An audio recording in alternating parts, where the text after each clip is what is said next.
We'll start in a couple of hours' time. There's 25 minutes to go in Japan before the close of the day, but the overall market, the Nikkei 225, when I looked a minute ago, down 5.6%. So we'll keep you right across all of that, and don't forget you can keep across everything looking at our Business Live page online as well as these markets continue to trade. But now, as this global economic slowdown takes hold, and notably China slows, so the demand for commodities continues to slide. And one industry that suffered greatly is mining.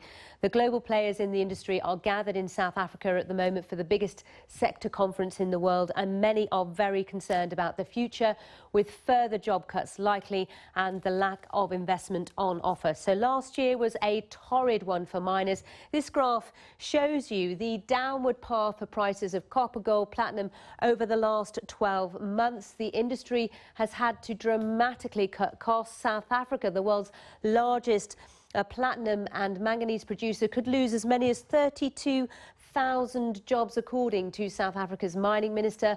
Bad news for a nation with unemployment above 25%. But one mining executive is saying there are opportunities to be had.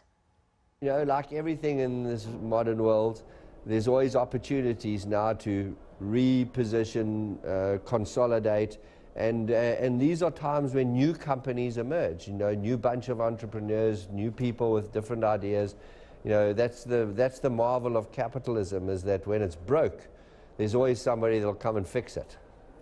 That's Mark Bristow, the Chief Executive of Randgold. Well, I'm joined by Henry Hall, Senior Associate at Critical Resource. Henry, thanks for being on the show. I mean, Mark has reasons to be cheerful, doesn't he, at Randgold? They came out with very strong production numbers yesterday, but he's right in a way, isn't it? When the chips are down, there's opportunities to be had.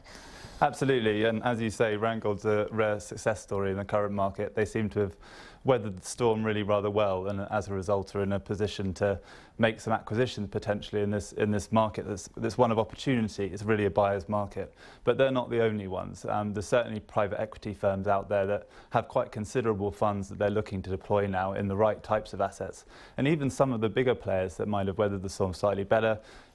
Perhaps the companies like Rio Tinto that has very low iron ore prices, iron ore costs, and is able to maintain profits, may also be looking around at Indaba whether they can pick up an asset or two.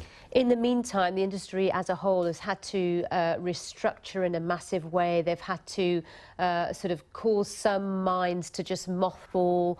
Investment in various areas has just stopped.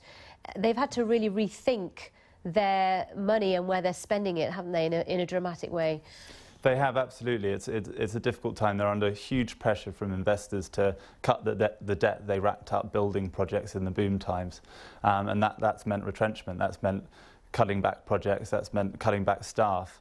And I think one of the most important things now for them is to look to the future to some extent and think about when prices start to come up again, are they potentially damaging some of the relationships that they'll need when they seek to start these projects up again? It takes a lot of money and a lot of effort to build relationships with your stakeholders in order to get a mine off the ground. And presumably those companies that haven't necessarily got it right, the smaller companies, will basically go under, won't they? Because the big players like BHP, Billiton, Rio Tinto, they can manage this kind of a crisis, this kind of a slowdown in prices, because they're big enough. Absolutely, absolutely. And I think it's been the interesting thing so far. I mean, this mining slump has been going on for some time. Banks have actually been very patient with companies, with some of the smaller companies, allowing them to keep on going in the hope that there'll be a pickup. And essentially, unless some of these companies get an investor soon, get someone coming in to buy them out, it's going to be very tough for them. All right, Henry, thank you so much for your time. Interesting to get some perspective. And it's the mining Indaba underway in Cape Town. We shall update you as and when we get news out of there. But now let's move on to our second part in our education series, looking at how governments are investing in the next generation. And today we're taking you to India, because in the past few years, it's become a hub for startups, attracting billions of dollars of investment from around the world. Most have been focused on India's cities, but with the majority of people living in rural areas, what difference would teaching entrepreneurial skills to village students make? Yogita Lamai reports from Bataya in the eastern state